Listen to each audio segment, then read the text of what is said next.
başlayalım.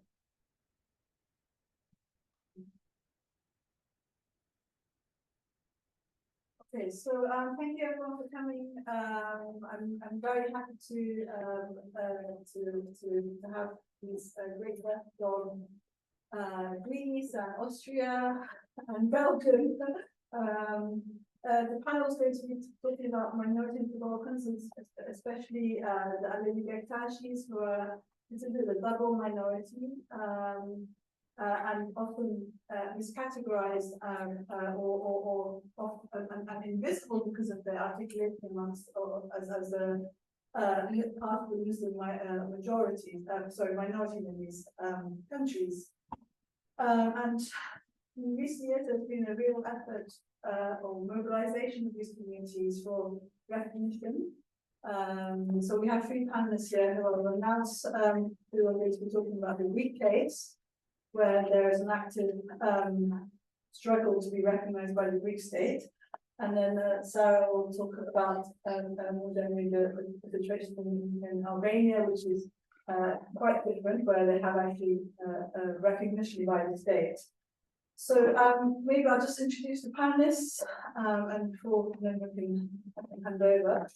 So we have Evangelos Areteos, who is a journalist and researcher specializing in Turkey and its region. He's a senior research fellow at the Motivation of Heritage Affinities, a research center, a research associate at the Hellenic Foundation for European Foreign Policy, and a non-resident research fellow at the Diplomatic Academy at the University of Cyprus. Ayse Karahuseyinoglu has been Secretary General of the Greek Thrace Alevi Committee since 2017. The committee was founded in 2007 and officially recognized by the Greek state in 2018. And its primary is the foremost, or perhaps the only, representative organization of the Alevi Bektaşi minority in Greece, which resides chiefly in the Evangelos region. Sara, Kuehn, who teaches Islamic mysticism and Islamic aesthetics, art, culture, and cultural history in the Department of Islamic Theological Studies, University of Vienna, and Department of Islamic Theology and Religious Education, University of Innsbruck. She works in the interdisciplinary chapter of art history, anthropology, religious and cultural studies, and for the past 25 years has conducted ethnographic fieldwork on communities in Europe and beyond, including the Bektaşis in South Africa, and one of the most important holy men in the Bektaşi pantheon. And Giorgos Mavrommatis is an associate professor in intercultural and minority education at the School of Education Sciences at Mavrommatis University of Thrace. His main research interests are in the field of education of minority of migrant children, focusing on the achievement of education policy, bilingualism, his study extends all fields of history, politics, and religions based on Islam, and mainly on the Balkans and Anatolia, and especially on the Bektaşi communities. So thank you very much for joining me. Thank you all. After we'll have a brief reception upstairs. So if you'd like to join and speak to the panelists as well. With that, I hand over to who's first. Giorgos? Sara. Sara's first. I go first. No, I thought you said. But you are earlier in a way. Okay. Who's given history? Sorry? Historical context.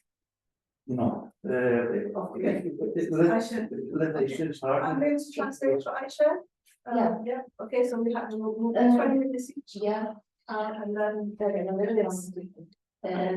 ama hızlı koymaya çalıştık. Merhaba herkese. Yunanistan'dan selam getirdim. Kendi toplumlarından özellikle. Ben 2018 yılında Yunan yasalarınca meclis tarafından, yani bakanlık tarafından yasal olarak tanınan Yunanistan Trakya Alevi Bektaşi Genel Sekreteriyim. So Ayse is just so hello, and she's the representative of the Alevi Thrace organization, which was recognized by the Greek state in 2018. Bizler Yunanistan'da dünyada bulunan 4 büyük dergahtan biri olan Kızılderili Sultan'ın çevresinde yaşayan yaklaşık kalmış olan yani şu an mevcut olan 3500 kişilik bir küçük topluluğu. Just a small community of around 3,500, which centered around an Alevi Thrace. On the project, the PowerPoint issue. She.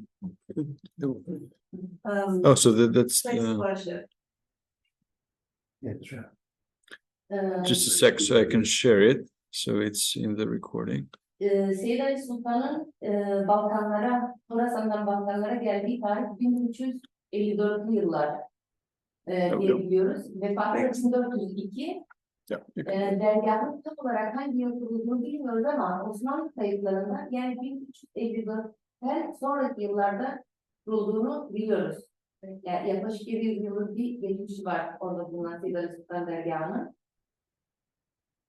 And it's a place of worship that's been around for estimated 700 years since Ottoman Empire. Dergah günümüze gelene kadar Dünya Savaşları, Balkan Savaşları, özellikle Birinci, İkinci Balkan Savaşları vesaire daha sonra bölgenin, Bulgaristan'ın bölgeye girişi, Nazilerin girişi, Yunanlar, Osmanlı, çok karışık bir bölge orası. Dergah çok kez işleyişini durdurmuş, sonra tekrar devam ettiği pozisyonlar arada bir bazen yapılmadan kalmış ama günümüzde hala hizmet bektaşı, Alevi bektaşları hizmet veren bir dergah. It's been operating on and off during the 700 years that it's been established, despite the various wars and incoming Nazis and so on. So yeah. Yunanistan'da dergaha bağlı köylerin neredeyse tamamında cemevlerimiz var. Cemevleri yapıldı. Cemevlerin de yaklaşık 20-25 yıllık bir geçmişleri var. Yalnız bu cemevlerimizden sadece bir tanesi çok yeni 2021 yılında Yunan hükümeti tarafından yasal dini ibadethane statüsü aldı. They have around 25 places of worship that have been, places of worship that have been established in the religion and also where they reside, but and which have been formed over the last 25-30 years.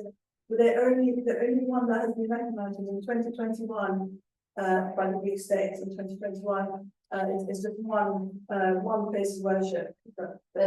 Seyyid Sultan dergahı kurulduğu günden itibaren sürekli Çelebiler yani Hacı Bektaş Veli dergahından oraya gelen müşrikler hep ondan icazetli olarak orada ibadetleri yapmaya yetkilendirilmişler ve günümüzde hala Seyyid Sultan baş pozisyonu Hacı Bektaş Veli dergahından birinci günden Oksuya'da icazetli bir kişiye. Detaylamak istiyorum çünkü anlayacaklar. So it's this place is also very connected to the Bektaşi and Alevis in Turkey. Bu şekilde de icazetli dedi. Orada ona bağlı dedelere Türkiye'nin Trakya'sında Bulgaristan'dan Seyyid Sultan'a bağlı dedelere el veriyor bizim Bektaşi tabiriyle yani icazet veriyor ve onlar bu şekilde dini ibadetlerini yapıyorlar. Oraya bağlı dedeler. Daha çok Yunanistan'da şu anki yasal statümüzden bahsetmek istiyorum sizlere. 1995 yılında biz Alevi Bektaşiler bir dernek kurduk. Seçek Azınlık Eğitim ve Kültür Derneği ve bu dernek ilk kez 1997'de bizim için önemli olan Seçek etkinliği var. Seçek etkinliğini düzenlemek adına aslında kuruldu bu dernek. Tamamen Alevi Bektaşilerden oluşan bir dernekti. Uzun yıllardır bu dernek bu şekilde bazı önemli organizasyonları özellikle Seçek organizasyonunu üstlerinde de yapmaya devam etti. Uzun yıllarda yaptı. 2017 yılına kadar. So So the first formal organization of this community dates back to 1995, around when they formed a cultural association called Subject Education, Kültür Derneği. Education and Cultural Association, and they've been conducting this, local traditions and festivals since then.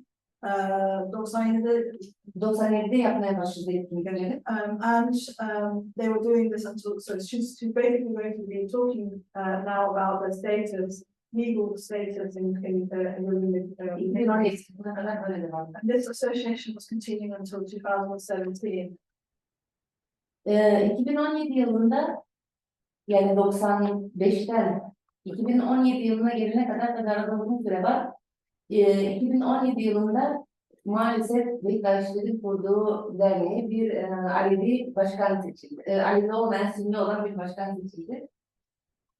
So, she's in 2017, there was, so this association was run by the community, and in 2017, someone who was not from the community took over. So a Sunni took over the foundation association. Derneğe bu Sünni başkan geldikten sonra tabii bölgede çok olaylar gelişti. İtirazlar, buna olurlar, olmazlar vesaire. Yaklaşık 1-2 yıl kadar bir çekişmeli dönem yaşadık dernekle ilgili. Ondan sonra dernek tabii toplumu temsil etmiyordu yani kurulduğu evreden 2017'ye gelene kadar yani içinde bizden çok az insan kalmıştı. Artık bizi temsil etmeyecek duruma gelmişti.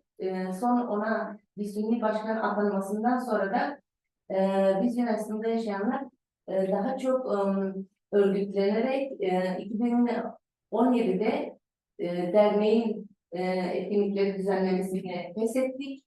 2018 yılında da maalesef dergahın baş komitesi düşürüldü. Tabii büyük olaylar yaşandı. 2007 yılında kurulan derneği dergahı temsil etmesi için bir heyetimiz vardı. O heyet üzerinden yürüdü Yunanistan'da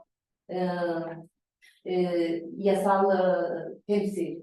2018 yılında İran hükümeti heyeti kabul etti. İlk kez İran hükümeti 2018 yılında Alevi Bektaşileri temsilen bir heyet kabul etti. Okay, so basically there were various interventions on the external interventions to control the community or to intervene in the community, and in 2018 they were in their struggle against these external interventions. The Greek state recognized the this Alevi Bektashi Thrace committee, which was founded in 2017 against this external interventions.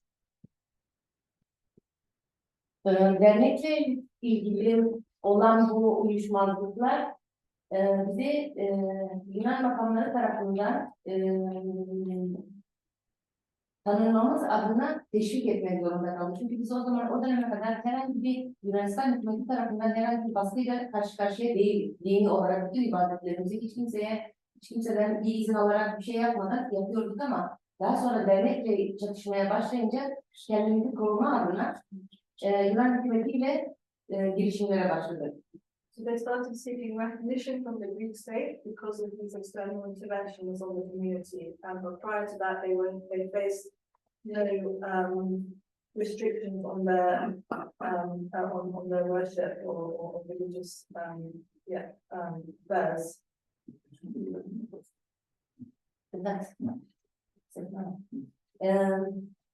Bu heyet ilk kez Yunanistan'da bakanlar 2018 yılında bir dilekçeyle başvuru yaptık. Bazı etkinlikleri düzenlememiz adına izin istedi Yunan hükümetinden.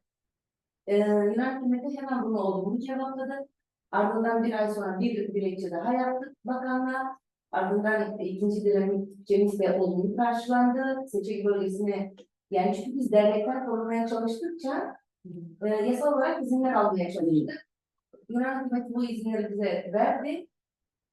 Ardından Dışişleri Bakanı Deryas 10 Aralık Dünya İnsan Hakları Günü kapsamında dergahı ziyaret etti. Bu ziyaret önemliydi çünkü ilk kez bir Yunan bakan dergaha gelmişti, ziyaret etmişti. O bizim için önemliydi. Ardından çabucak Büyükdere'de inşa edilen bir cemiyetimiz vardı. Çünkü Büyükdere'de daha önce cemiyeti yoktu, orası karışık bir köydü. Onun inşaatı çok hızlı tamamlandı. Onun yasal izinlerini çok çabuk aldık. Tabii pandemi de girdi. 2021 yılında Büyükdere yasal olarak dini ibadethane statüsü kazandı. Bundan çok hızlı gelişmeler oldu 2018'den sonra. So post 2018 there was a flurry of activity in which they the negotiations, the lobbying of the Greek states, the foreign minister, a Greek foreign minister visited the first recognized Alevi place of worship in Antisemitic 2021. Büyükdere'deki cemiyetin yasal statüyü kazanması. 2021. Pandemiden dolayı açılış yapamadık. 2022'de açılış yapıldı. Bakanlıktan yetkililer, milletvekilleri. So there's been now increased focus by the Greek state on recognition of the community. But I'm not for my tanımlayım. But there's still they recognize the place of worship, but they're still not recognize the community as a distinct community. Yani toplum olarak bir tanımımız yok. Zımni bir tanıma var, öyle söyleyeyim. Yani bir tanımıyor, Alevi Bektaş'ın varlığını kabul ediyor ama bizim inanç yönetiminden beklentimiz bizi bir inanç toplumu olarak görmesi. Çünkü Yunanistan'ın durumu bir özel bir durumumuz var bizim orada, azınlık statüsü var Yunanistan'da, Lozan'dan kaynaklanan bilmiyorum oralara. Orada tanınan tüm azınlık Müslüman azınlık olarak geçiyor. Biz şimdi bütün bu Müslüman azınlığın içerisinde küçük azınlık daha yız çünkü Alevi Bektaşiyiz. Biz Yunan hükümetinden bizi bir inanç toplumu olarak görmesini bekliyoruz. Hala herhangi bir tanımla yok bu açıdan. So they want to be, so the key demands from the Greek state is to, she said, as you know, the minority that is recognized by the Greek state is the Muslim minority there, which states the Lausanne Treaty. But they want to be recognized as a distinct community that is separate from just separate. Ayrı bir şekilde değil, yoksa kendi özgür. Kendi özümüze özgün bir insan olarak faith community. Yani fiillerin hükümleriyle işimiz olmasını istiyoruz. Çünkü Yunanistan layık bir ülke olmadığı için orada mesela evlilikler, boşanmalar falan filan yani belediyede de yapabiliyorsunuz ama dini açıdan da bunu yapabiliyorsunuz. Biz şimdi dini olarak evlenmek için mesela müftüye falan gidiyoruz. Öyle bir karışık durum var. There's religious personal laws in Greece, so they're subject to the mufti, the Sunni mufti in that region. That the Muslims are also subject. Well, as Muslims, they're subject to the mufti, and they don't want to have anything to do with the Sunni mufti, essentially. So they would like to be recognized as a distinct faith by the Greek state. Biz heyet olarak yani çok adımlar attık. Kısa zamanda bayağı işler oldu. Yunan hükümeti de yani bu konuda evet taleplerimizi kabul etti ama bunlar bizim için yeterli değil. Bunu tamamen toplumun bir inanç toplumu olarak tanınması lazım. Onu istiyoruz biz Yunanistan'da yaşayan Alevi Bektaşiler. Onun gerçekleştirmesini bekliyoruz Yunan hükümetinden. Yani. Yeah, so yes, so there have been steps that have been taken since positive steps since 2018, but she was saying that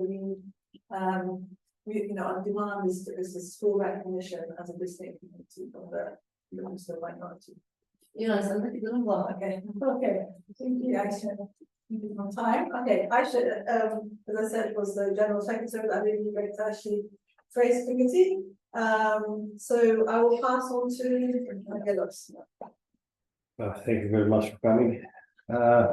So today the number of the Bektashi Alevis in Thrace is about 3,000 to 3,500 people, scattered around the vast area comprising approximately 10 villages. We saw the map before. So for decades, the main activity of the people of the community was livestock farming, while from the 80s and on, due to the growing financial difficulties, a considerable number of men began to leave the villages to work as sailors and as specialized workers in different towns and cities in Greece, many of them as specialized quarry workers.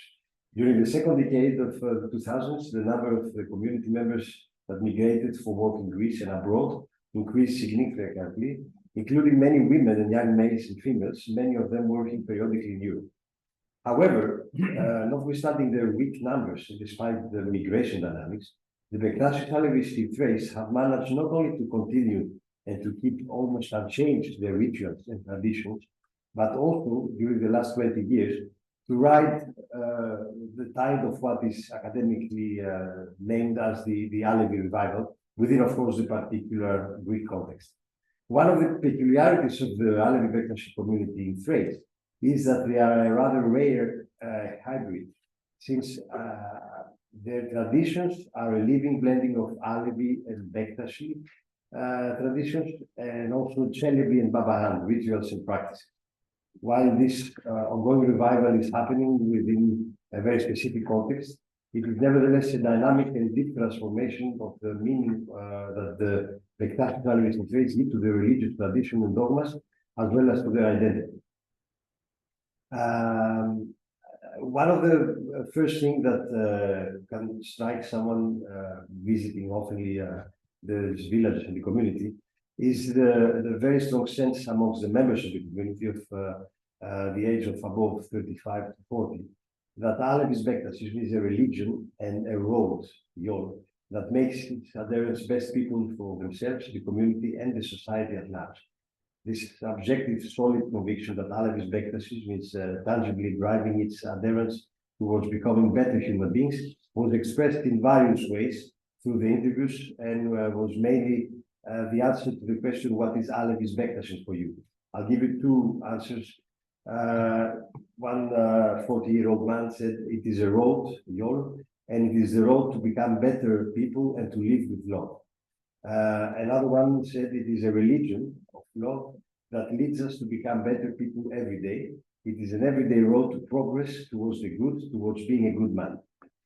So the above mentioned comments are only two of the dozens of comments emerging from the interviews, all of them highlighting the dynamic of mainly the individual, but also the communal progress as the basis of Alevis Bektashi. Through the interviews, it has also emerged that while the older generations, those above 55, 60, are clearly more inclined to use the term religion, the younger ones tend to use more the term road, yol. This observation was the first hint that there are significantly different perceptions of what Alevis Bektashi means amongst different generations within the community. Religion or yol, Alevis Bektashi has a very distinguished inner dynamic of shaping one's attitude and according to the moral codes of Alevis Bektashi. In that sense, we observe the presence of an institutional frame, the OJAK health system, the GEM, the ritual and the structure, and also systematic practice that shapes individual and social behaviors according to the moral codes of the religion. So we are in front of a living religion and a very living religious practice with very regular attendance to the gems, with a lot of fests, with also a lot of attendance. So we have a community which is practicing really the rituals and the traditions.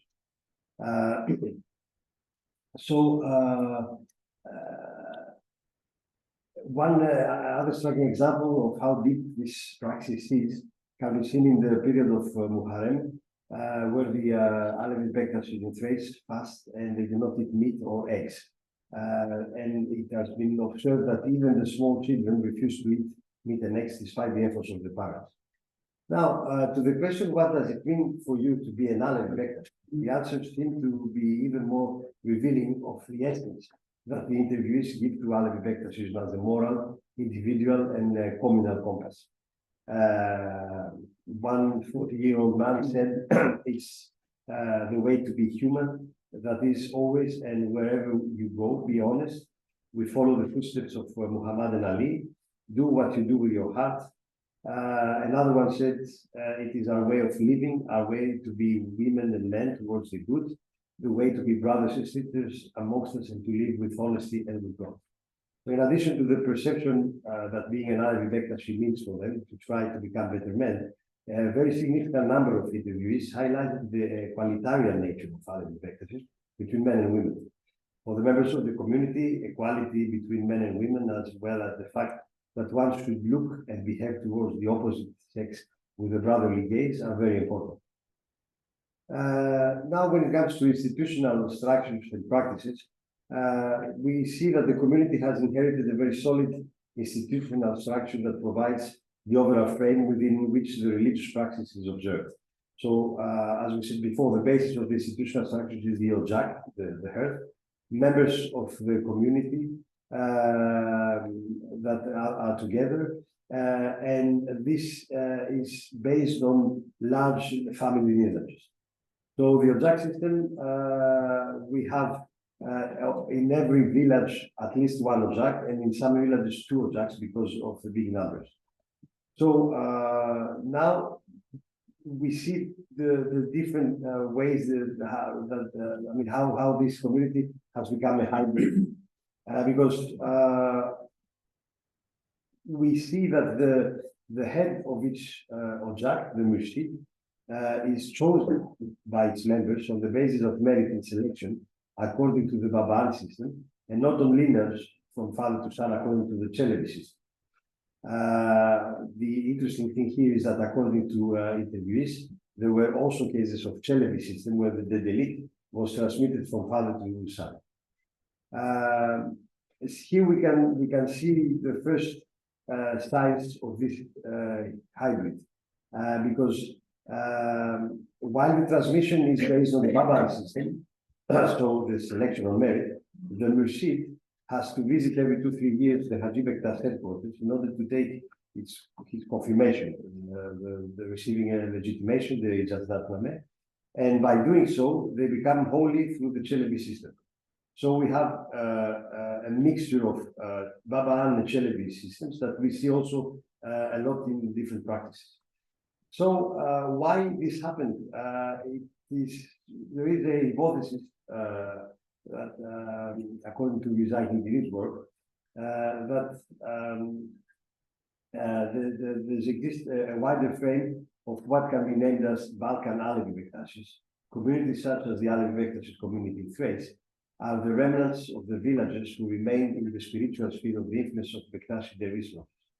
It is understood that these communities, which had shaped their religious organization based on the Dervish lodges in the region until the closure of the Dervish lodges in 1836, were left without the head after the closure of the Dervish lodges. They solved this problem with the death they chose amongst themselves and have managed to survive until today. Hence, so here we can suggest that after the closure of the Sayyid Ali Sultan Tekesi, the village populations, Kizilbash and Alevi, the structures that were attached to the lodge, started this dual system by following a Babaan line of transmission, while spiritually they are linked to Bektashi order through the reinvented Alevi transmission. Regarding the legal representation of the community, Ayse gave all the explanations. We have different traditions that are still very strong amongst the community. So one of them is the Musahiplik, is the spiritual brotherhood companionship, which is a distinctive Kizilbash tradition and is implemented systematically by members of the community. It is indeed the social basis of the community, since it promotes a strong solidarity within the community, and it is also its religious basis, since a person without a musahib, without a brother or a sister, cannot hold a post in the jail, so he cannot be part of the ritual hierarchy of the jail. So the musahiblik is systematically performed between two married couples. In general, it seems that the members of the community tend to choose their musahib from the same ojak, but this is not the rule. There is another tradition, the düşkünlük, meaning the shunning of a person who is considered to have committed a grievance against another member of the community.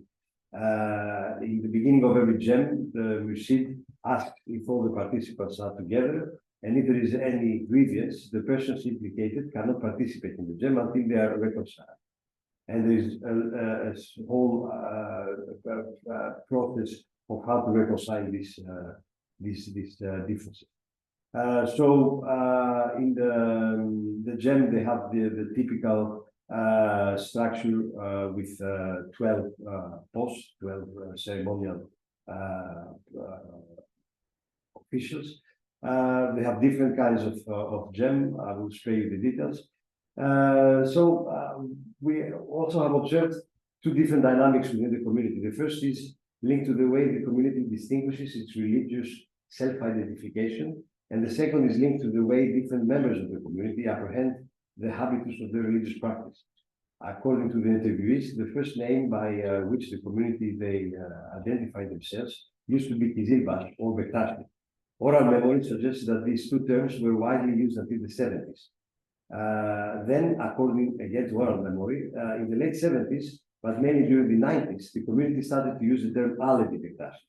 Many of the informers suggest that this use of the term Alevi Bektashi started because of two different undercurrents.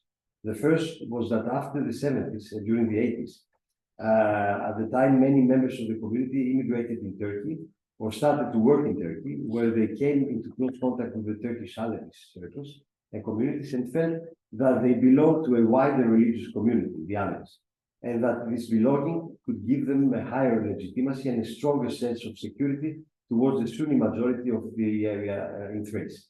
During this period, we can also find the first self-awareness amongst the members of the community of the wider Alevi culture.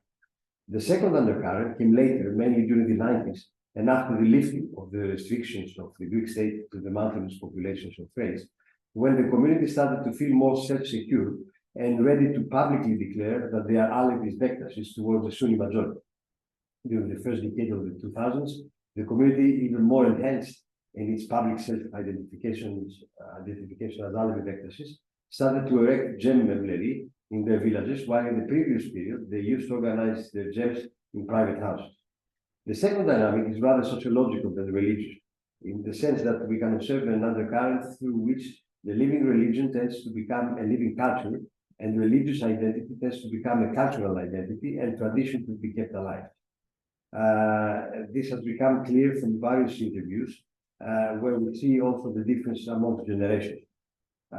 So we see that for the older generations, 55 and above, Alevis Bektasis is their religion. For the younger generations, those between 55 and 30, Alevis Bektasis has become a culture. And for the even younger, those below 30, it is a tradition. Through these differences, we can observe that for the younger generations, Alevis Bektasis has become a cultural identity that needs to be preserved, and that is felt as a major identity marker, while for the older generations, it is a religion that has to be lived as such.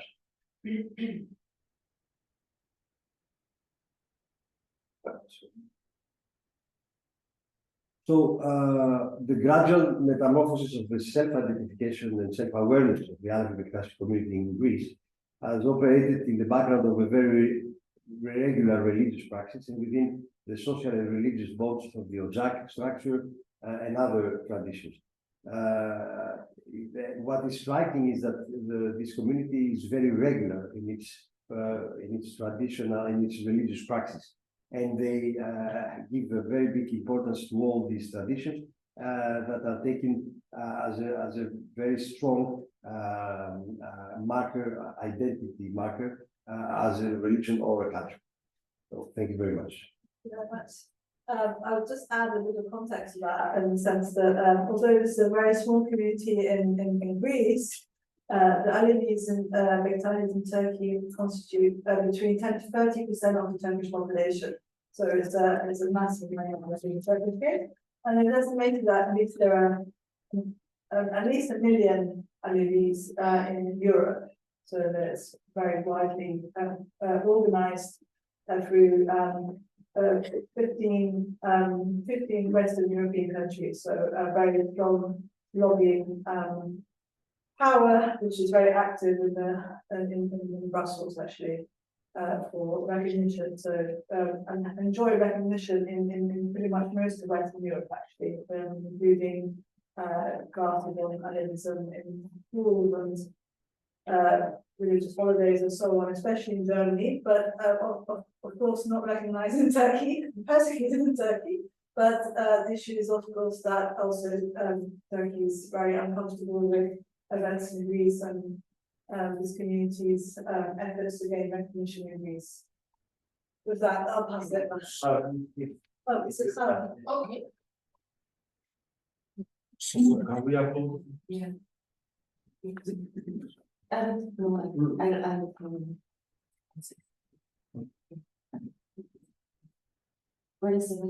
you so much for organizing this panel. And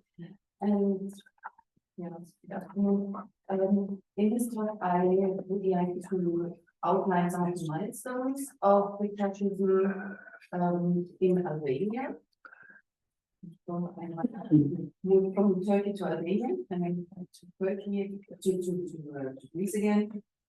And I will begin with the introduction of the Catholicism to Albania in the 16th century, and then I will go on to discuss how the DPIR evidence with the House of the DPIR, the DPIR Center, moved from Hagi Bektash in Anatolia to Albania in 1930.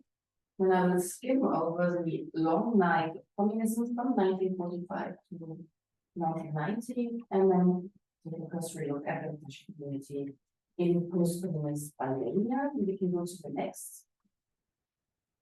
Next, I just would like to draw your attention to the work of the great Balkanologist Mavrommatis, who found in 2017. The Albanian Detache History and Culture of the Turkish Order in the Balkans, published posthumously in 2019, and it's an excellent introduction. Go to the next. And yeah, the introduction of Bektashi to Albania is kind of shrouded in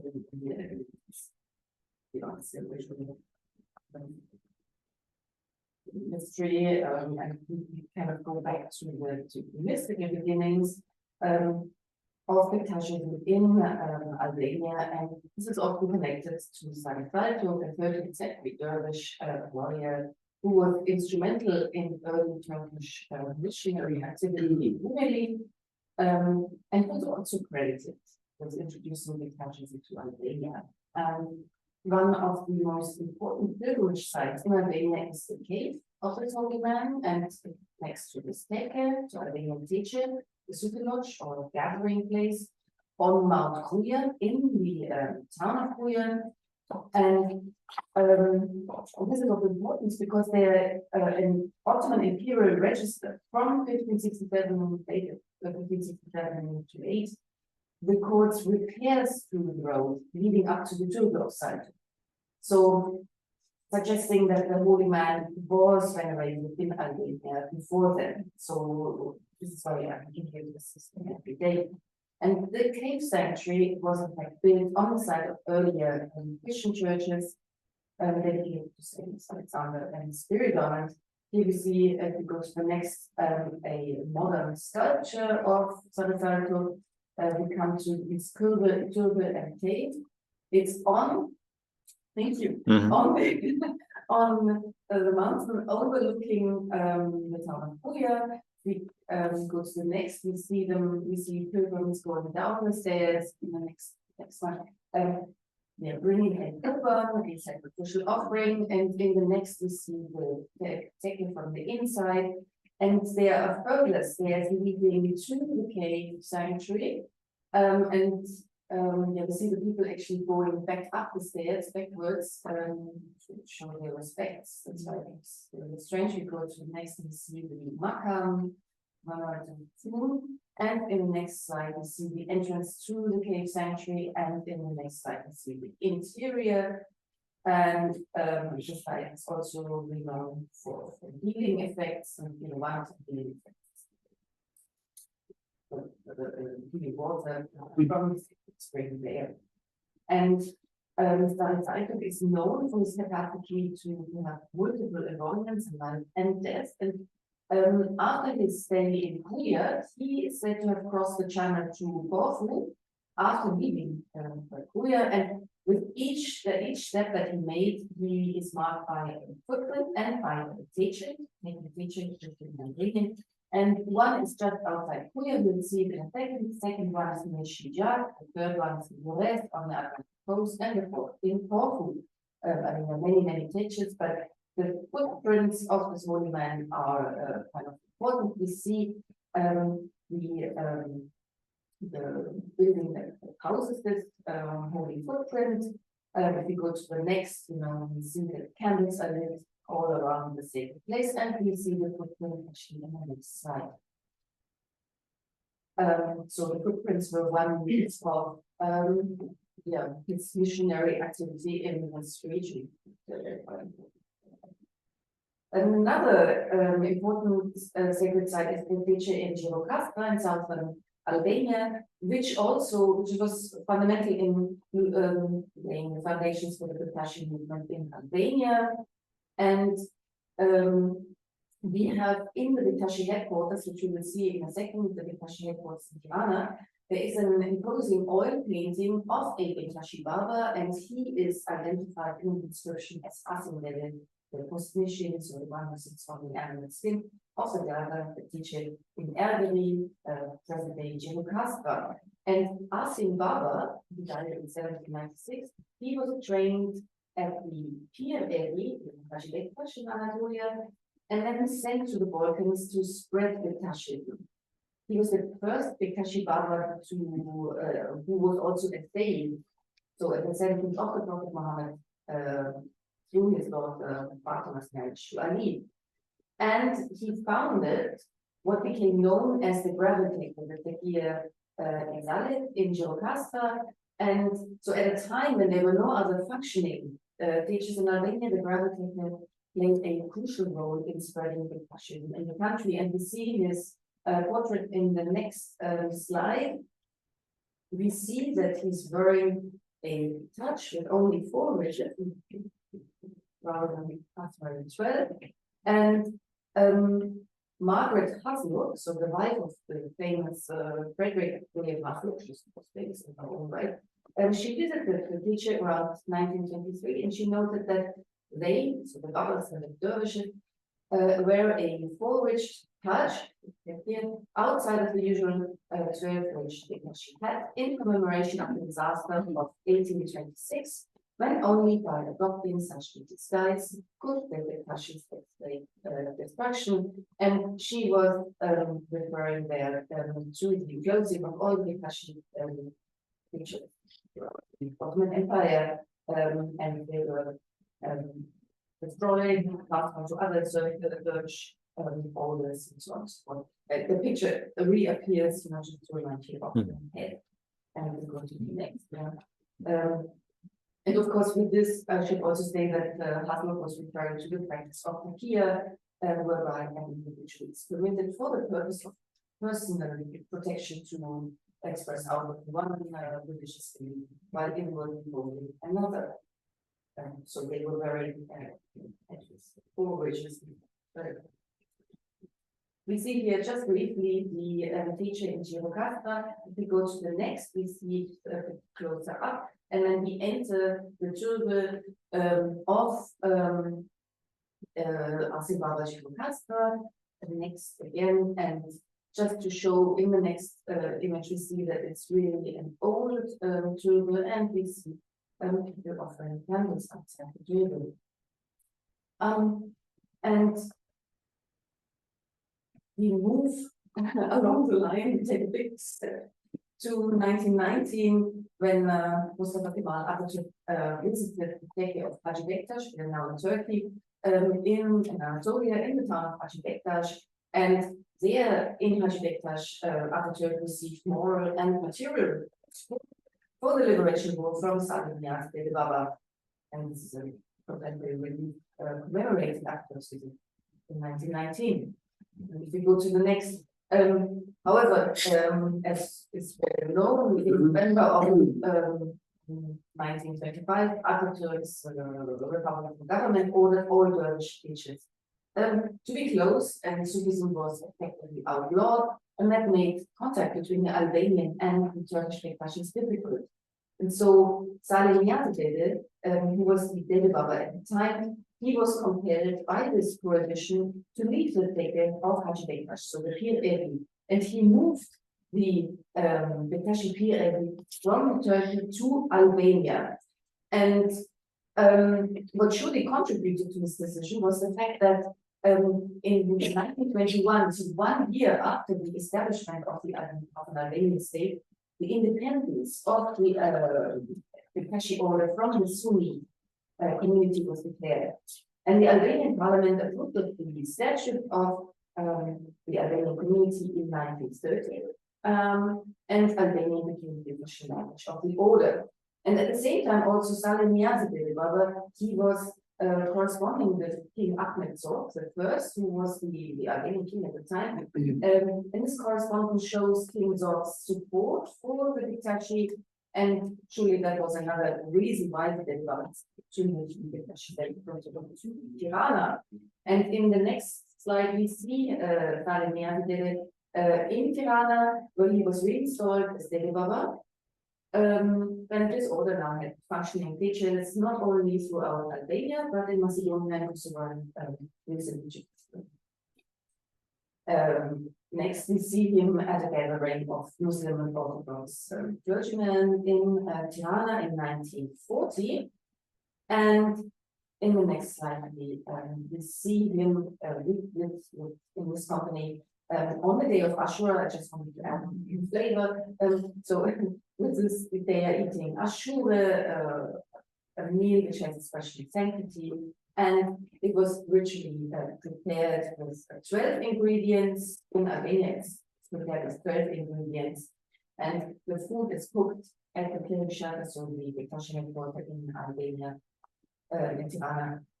It's cooked in 12 huge cauldrons as an offering to the Turkey. And the dish usually contains grains, cereals, nuts, fruits, and other ingredients to prepare this food. And before cooking, the dervishes ritually grind the grains with large pestle. We see in the next slide, what this looks like. I couldn't photograph all 12, we didn't fit into, but there are 12 cauldrons. Yeah. And in the next, we see again Salih Niyazi Dede Baba, who like most Bektaşis, they were nationalists and they supported King Zor, but when the Italians occupied the country in 1939, there was no union among the order, and Salih Niyazi Dede Baba was assassinated in late 41. And this was widely blamed on the Italians, but they denied their complicity.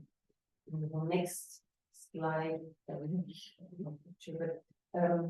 just to give you some background, during the Second World War, there were a few Babas that sided with the communist resistance, and they fought with the partisans. And in fact, MOHA, he came from a family that had Bektaşi connections. But still, most Bektaşi Baba and dervishes, they opposed the communist partisans, and many took on an active role in the opposition, and they joined the nationalist anti-communist militia, as did Baba Reşe. He's very famous because he was the famous Baba who he opened the first Albanian American in Taylor, Michigan. And here we see from outside the teacher. It's only 2 minutes, so I skip.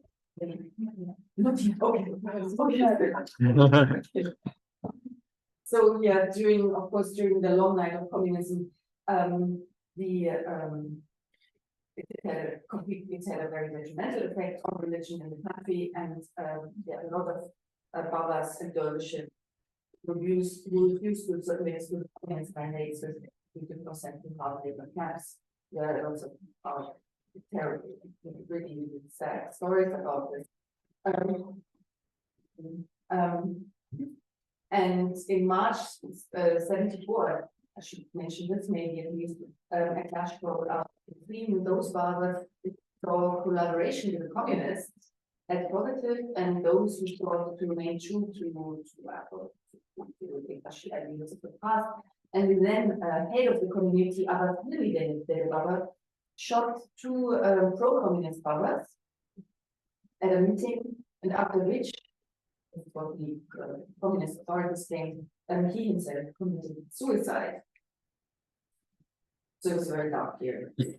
After 1990, thank you, we have a renewal of dictatorship, and so religious freedom was restored in Albania, and the were forced to rebuild the community virtually from scratch, and so they had to restore and renovate the tourist and so on and so forth, and a new generation of barbers and girls had to be instructed in doctrine and ritual. If we go to the next year, we see Karahuseyinoglu is a reopening of the International World Headquarters in 1991. It's the same building, in fact, even today as the one that was built in 1941. And if we go to the next year, we see the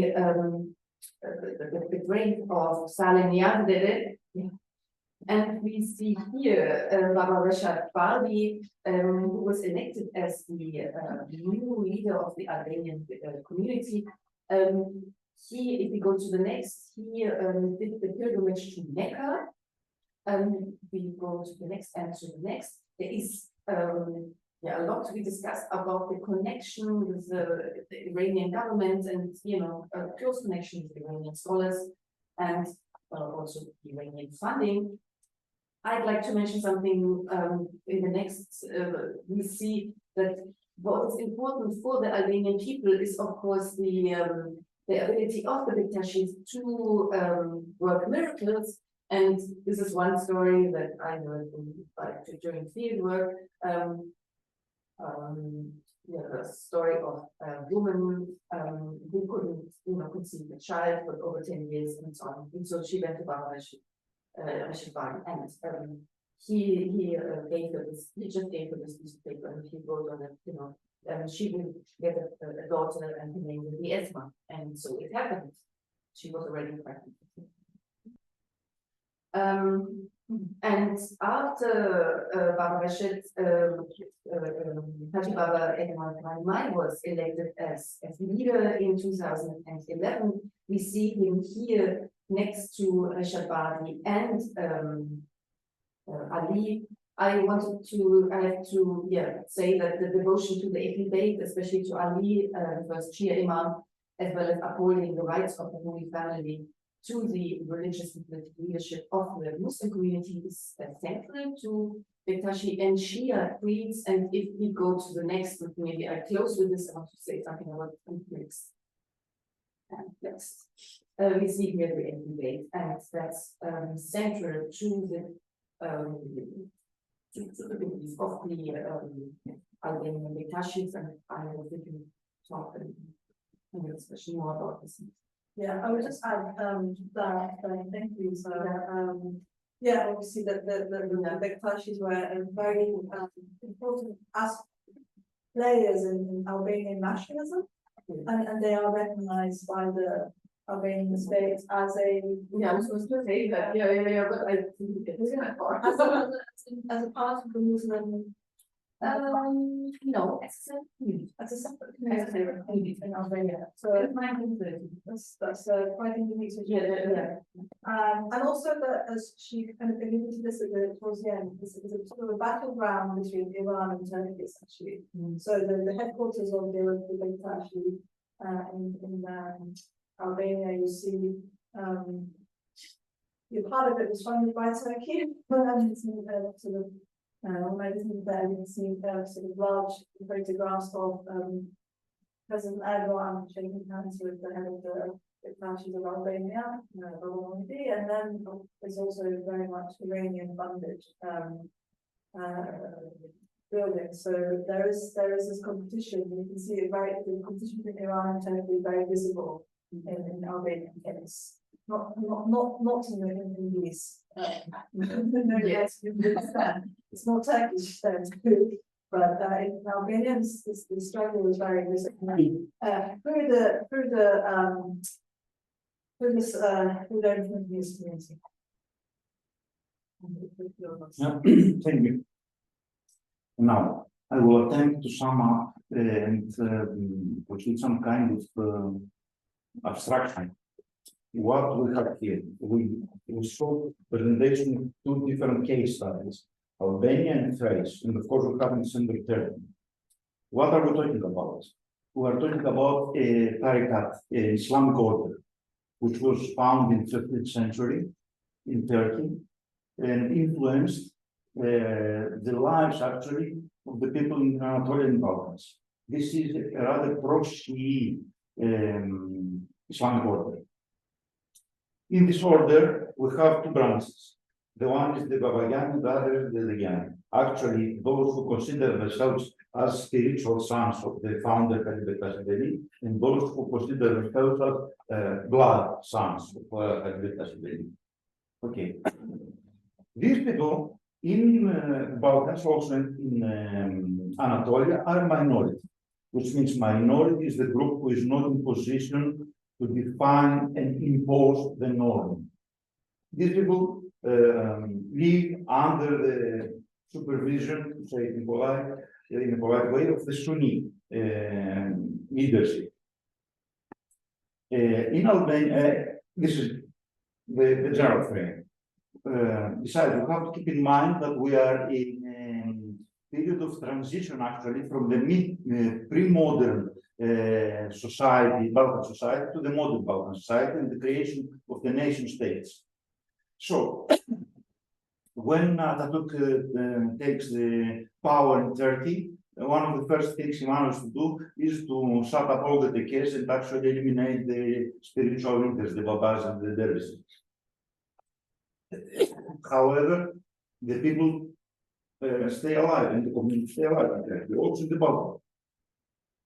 What we have here in Thrace, we have a small community, actually of Turkish origin, which community keeps on living in a clan pastoral culture. What we have in Thrace, this community is a part of a bigger community, which is the Muslim minority of Thrace. This Muslim minority remained in Thrace after the 1923 population exchange between Turkey and Greece, as the counterbalance for the remains of the Greek Orthodox people in Istanbul. So we have this minority in Thrace, some 100,000 people. Among them, 3,000 or 4,000 people were of Alevi origin. This minority was isolated and was kept restricted, especially the people who were living by the Bulgarian borders. They were living in a restricted area till 1995. So when this thing was withdrawn by the state, a kind of fresh air started blowing in this area. The people started watching at the same time or even later watching Turkish television, going to Turkey, going to Europe, meeting other Alevi people, and started building a new community identity. Despite the fact that they were living under the control of the Sunni leadership of the minority. The certain people want to be recognized by the state. But the Greek state does not recognize them because of certain political reasons. They don't recognize them in a legal way. Otherwise, they are recognized. And here we have a struggle, let's say, between the Greek nationalism and the Turkish nationalism. Let me make a parenthesis here. As I told you before, from the beginning of the 20th century, we have the transition from pre-national to national. So, Turkish state wants to make all the Muslims, mainly Turkish-speaking Muslims, but also Slav-speaking Muslims, so-named Pomaks, want to make all this population Turks. The Greek state not having an alternative, and since they are Muslims, they cannot become Greeks, is not able to offer an alternative. So what Greek state attempts is to keep these people in a pre-national frame, which of course is impossible. And I close the parenthesis. In 90s, in 80s, when Erdogan came to the power, there was an attempt in Turkey, the Alevi community, to be embraced by the state, because the Alevi community is not recognized by the state.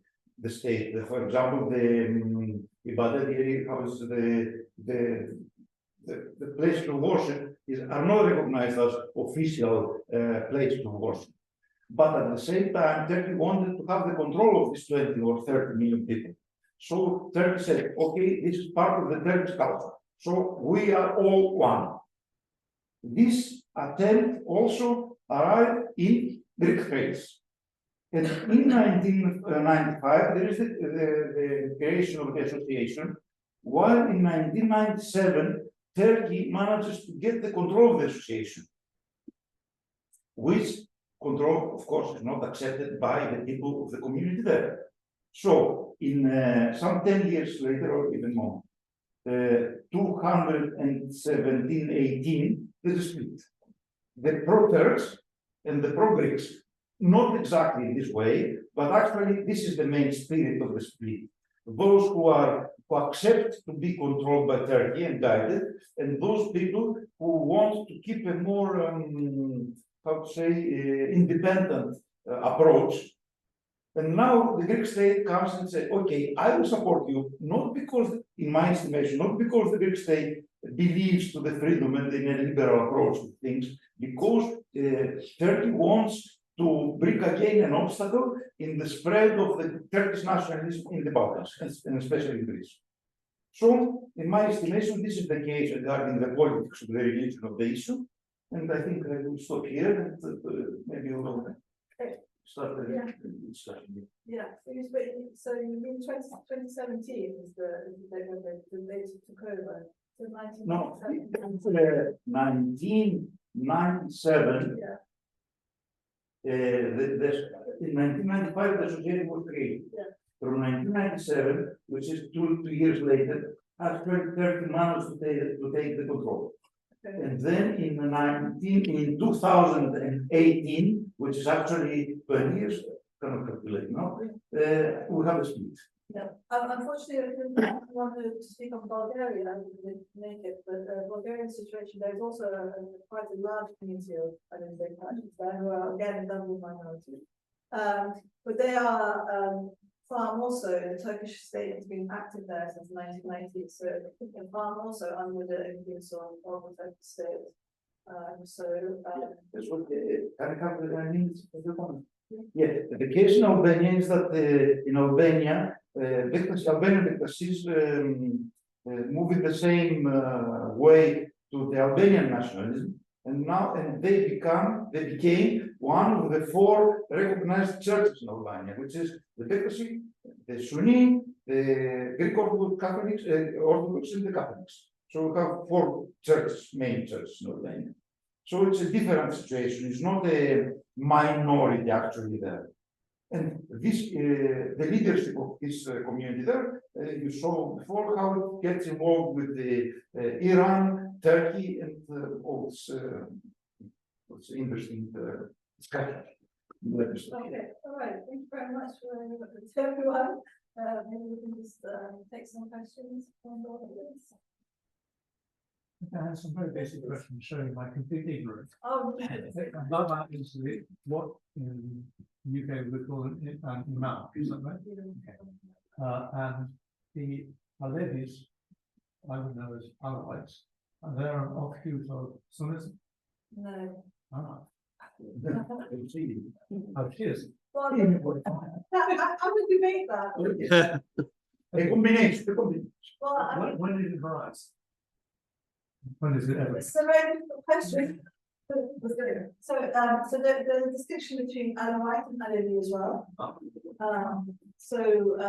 mean, Alawites in Syria. Yes, they're distinct. They're not the same.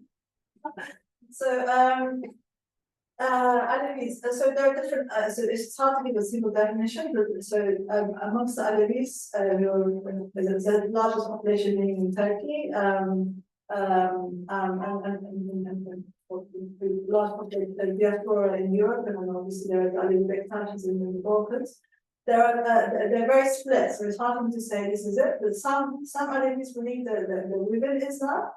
But they don't identify as, well, the ones that I interviewed out of the Alevis, the Bektaşis of Albania are different. So the Alevis in Turkey do not accept that they're part of Sunni or Shia Islam. So, and when did it all start? I mean, the Alevis or the Alevis? I mean, is this sort of 500 AD, 1500 AD? 16th century, around that, at least, we might go further back, depending on how they, so some Alevis believe that they're not Islamic at all. So the largest federation, the most powerful federation of the Alevi movement, the European Federation, which has federations across 15 countries in Europe, believes that Alevism is distinct from Islam. Could you refer back to the Arabic language Quran? No, not all Alevis. But it's very different from Bektaşis, but it will be. Well, I just would have like to say that I talked about the Bektashi community, it's a Sufi order, and you can become, in theory at least, you can join, you can become an initiated member of the Bektashi community. Whereas as an Alevi, I think we should make this distinction, no? You are born. Other people with the clan system, so you don't belong to the family. Yeah. It's right. But the Bektaşis are distinct, so they also firmly do present themselves as Islamic, all Bektaşis, right? Well, but that's a recent discussion, that's the It's also- recent polemics. Yeah. Whether it should be considered Alevism Bektaşism within the boundaries of Islam or not. Because when you look at the historical sources, you see hundreds of traces and the actual, the Islamic references. And their origin actually are derived from the 12th, 13th century Vefai order, which is another Sufi order. So, but they began to be called Kızılbaş specifically in the 16th century when the Safavid Iran was in the rise. But we have to differentiate between Bektaşis and Alevis, right? That's all very complicated. That's all complicated. We do have the Baba, they say, is the celibate leader, the celibate dervish, actually, that's what it means. Since the 16th century, though. We do have Babas prior to 16th century, we do not have Babas, that's. Yeah, but We do have terminological problems. still the updates, when they were still a bit about this kind of. Yes, I'm just trying to explain the situation to him actually. Oh, okay. Because I believe no one said that the Babas today are actually celibate, right? The Albanian, I mean. Only in Albania. Not all Babas, mostly, but some. But not all Babas in Albania, but most of them in Albania. are Baba. Okay, Yes, but that's what I'm saying. Yeah, okay, sorry, yeah. Bektaş was a historical figure in, I forget when. Who Came from Khorasan, I think. came from, Khorasan, so Khorasan is like a mythical region, all the big leaders come from Khorasan. But the Khorasan region is in today's Iran, but it's part of it is in Turkmenistan, Uzbekistan regionally. So that's where a lot of influence on Sufism, on all Sufi groups. I think they're very heterogeneous communities, and geographically, and we live in the same geography as well. But they all have their own separate issues of recognition of dealings with the nation state. And increasingly, through their mobilization for recognition, they're meeting, they're building these transnational networks, right? So, as the other panelists said, they've been making contacts not only with Turkey, but also with diaspora organizations in Germany and Europe and so on. They're also becoming involved in the politics of the region. So that's sort of the more recent developments, because they've been cut off from each other for quite a long time, at least, in the 20th century, because of the rise of the nation state, even if they had links prior to the rise of the nation state. But sorry, we have a question. Yeah, I had two more institutionally inclined questions. The first might be kind of dumb, but I was wondering, in the Greek state of affairs, what kind of relations do these communities have with the Muslimaniki and Elavos? And I know these are Sunnis and they're,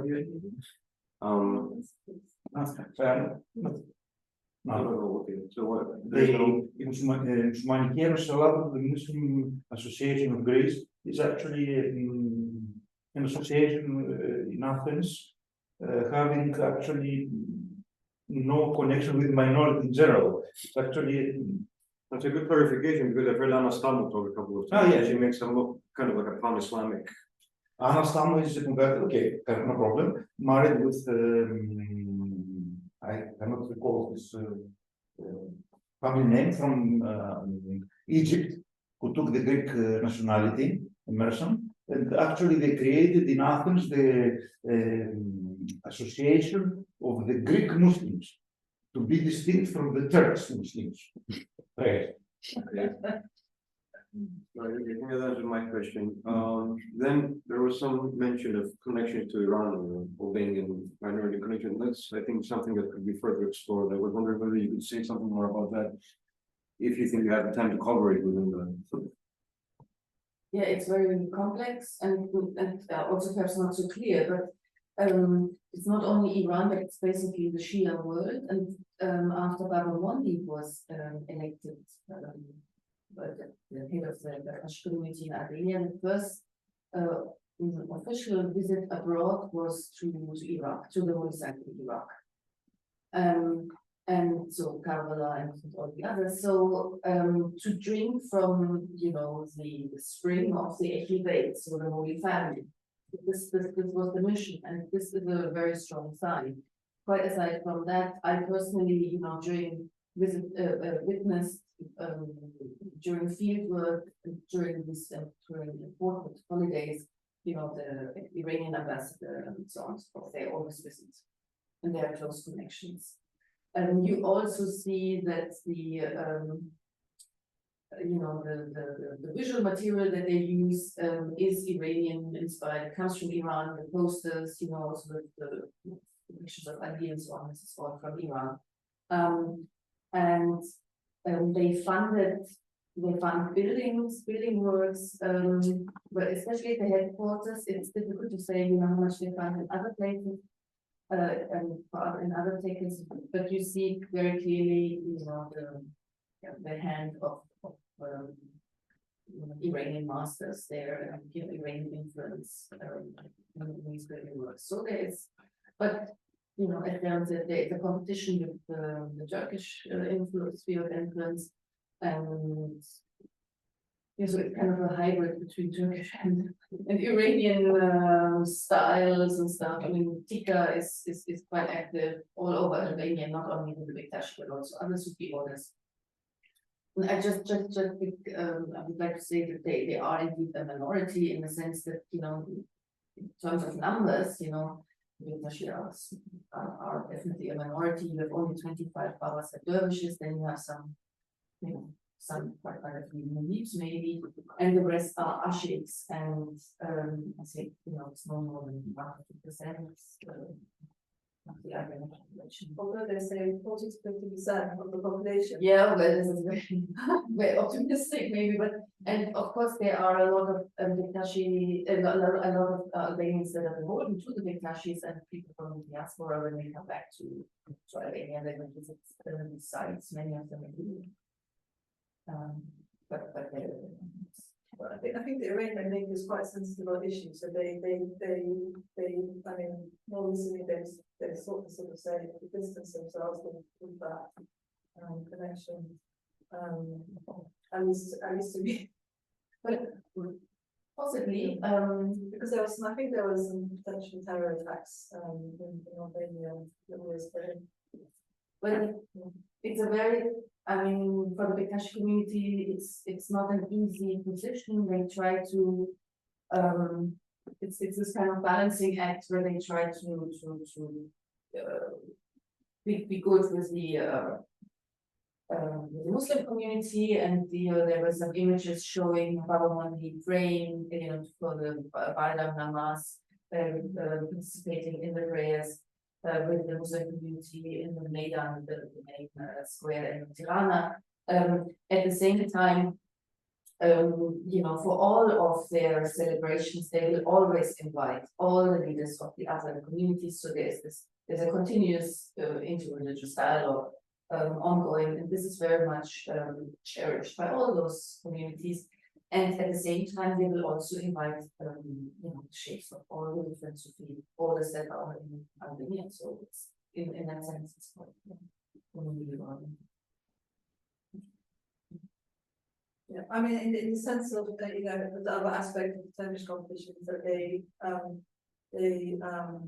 Turkish state, in the name of restoration of these historic religious places of worship, they're essentially sort of Sufifying them across the Balkans. So you see this very clearly in Macedonia, where there's also North Macedonia, where there is also quite an historic community which has been under siege by jihadists since 2002, I believe, who have close connections also with the AKP, and who are still since 2002 in this place of worship in Mavrommatis, and Turkish state is committed to restoring a mosque which would not be there. They converted the Maidan. So the Maidan is a ceremonial space of the Bektashis. They don't have a Maidan. And what they did there, they took the Maidan, so basically the heart of this, the oldest, most valuable, and extremely beautiful in the Balkans. And it's clearly a Bektashi take, but the Macedonians, they did not give it back to the Bektashi community. They basically, they are occupying it. And so they converted the Maidan into a mosque. It's really very beautiful old site, which goes back to the 16th century, and they installed a concrete mihrab in this. And so the Bektashi community doesn't have access to their ceremony, to the ritual. I mean, so they have to do the ritual somewhere outside. They are occupying the Musafirhana, the guest rooms, and they installed loudspeakers, and so you have the Ezan there all the time, and so on, which is contrary to. Actually, they have a definition of the European Court of Human Rights, but the North Macedonian government has not adhered to this ruling to give the place back to the Bektashi community. Any other questions? I have too many questions. Thank you very much for these marvelous talks, and thank you, Ceren, for organizing this workshop. Well, my first question is for Sara. Well, I actually have. Have you seen, by any chance, even during your fieldwork in Albania, have you seen a gravestone decorated with Alevi touch? That's my very specific question. Not at all. No, that's okay. Demonstrate one. Alevi touch. No, it's on one of the paintings you have an Alevi touch on one of the paintings, and I'll show it to you after this. In one of the paintings, one of the 14 oil paintings in the reception room where all the dignitaries were citizens on received. So yeah, we do, and that's a painting from the 19th century. You see it Alevi touch. But I haven't seen it in anyway. There are very, very few stones. Surviving to survive here. It really, a lot of things. My other question is, so what is the really attitude of the Bektashis affiliated with the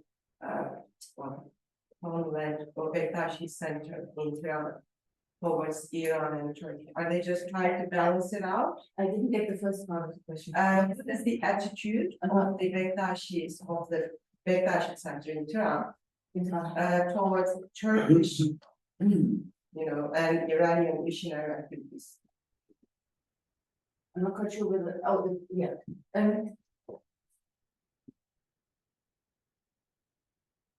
Or do they have a clear attitude? Maybe they don't have one. So. Well, I think it's again this balancing act. I think it's, Mavrommatis has a difficult position, and he is kind of, trying to negotiate, what move to take, in order to keep his community intact and get some funding at the same time. So that's really all I can say. At the same time, of course, we have the difficulties. First, I thought you asked about the Turkish Bektashi community and the Alevi Bektashi community. That's of course, that's another. Yeah. Thank you very much. Can I just continue? There's one question. There's one more question. Okay, then, well, for those who study the Alevi Bektashis in Greece. So my most immediate question is, this is something that I don't get about the community there. Are there any ocaks, specific ocaks in Greece? Okay. What are they? What are their names?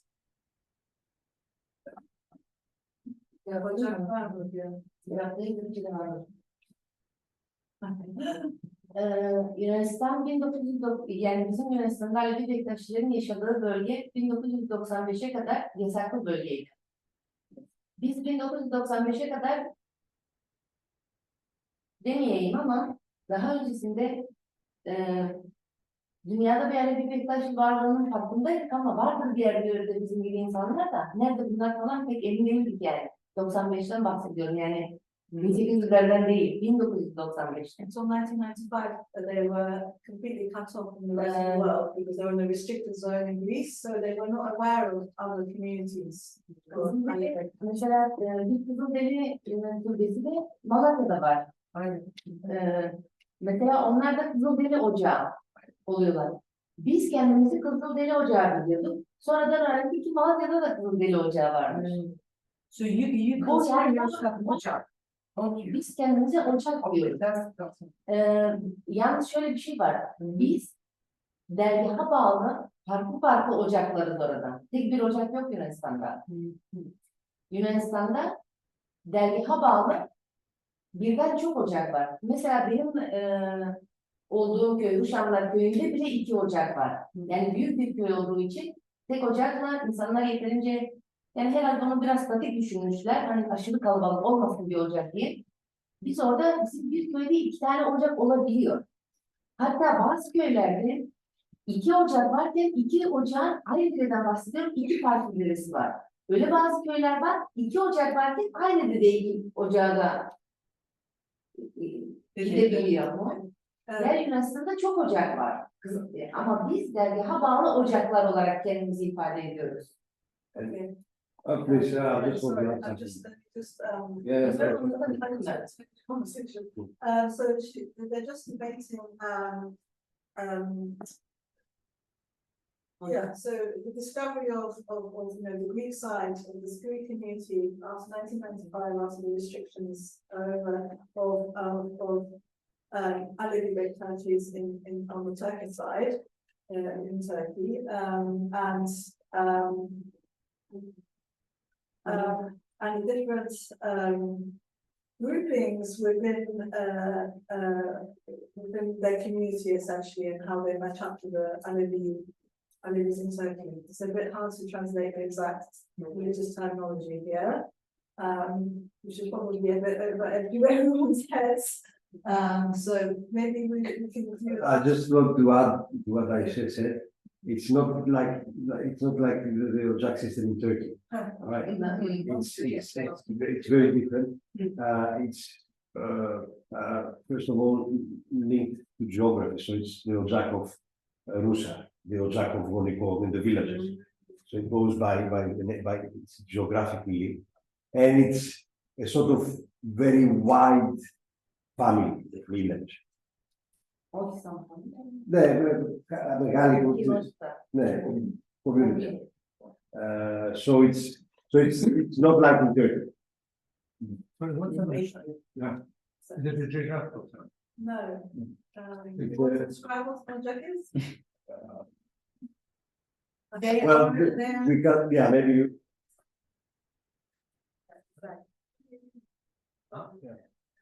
We call it. Communities, are tribal groups that, have supposedly holy lineages. What, descended from the prophet into the- Yeah, yeah, but, there are debates as to these holy lineages as well, so it's.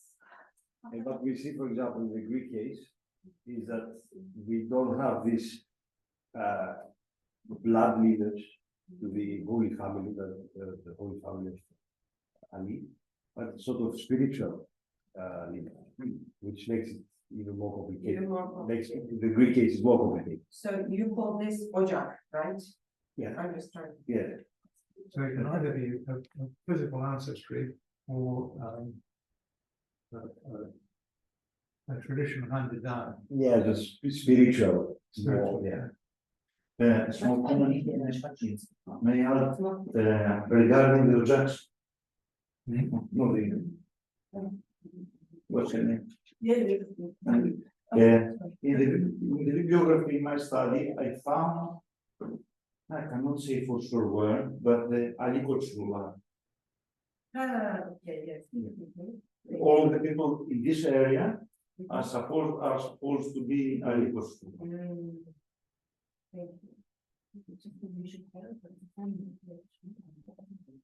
In Turkey, it's not that, I live, it's not just family though. It's also,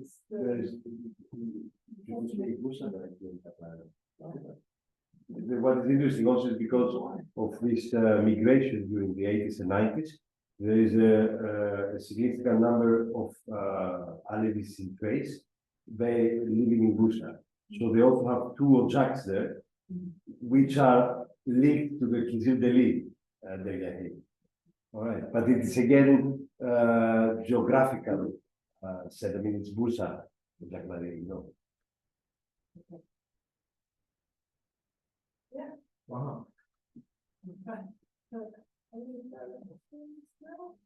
Yeah, shall we wrap up? Thank you so much, everyone. Thank you. We'll be upstairs.